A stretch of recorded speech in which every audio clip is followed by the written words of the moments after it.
बताएं कि बूढ़ी मां की गोद उजाड़ दी गई। सिलाबी रेले में बच्चा बह गया, मां की रो रो कर मदद की अपील। जबकि घर भी डूब गया, बच्चा भी सिलाबी रेले के साथ बह गया, कोई मदद करने वाला नहीं। खातून अल्लाह के नाम पर कोई मेरी मदद करे, दुखी मां ने इल्तिजा की। आपको बताएं ठट्ठा से अपडेट कर रहे हैं, जहां पर सिंध में सिलाबी रेलों और इंतजामिया की नाहरी ने बूढ़ी मां की गोद उजाड़ दी। सिलाबी रेले में बच्चा बह गया, जबकि मां ने रो रो कर मदद की अपील की, जिसका घर भी डूब गया, जबकि बच्चा भी सिलाबी रेले में बह गया, कोई मदद करने वाला नहीं।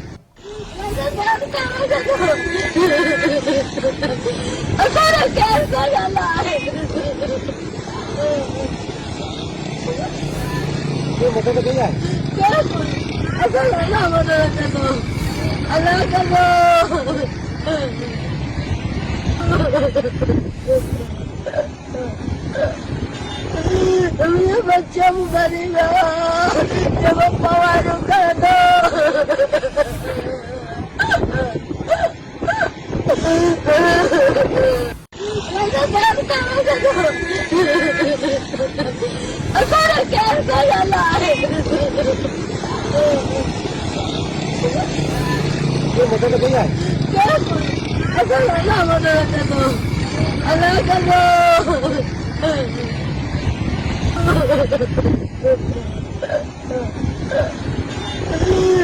बच्चा मरेगा जब पवार कर दो।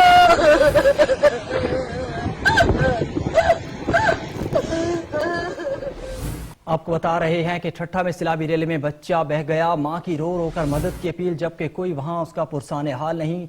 बच्चा भी सिलाबी रेले के साथ बह गया, कोई मदद करने वाला नहीं है।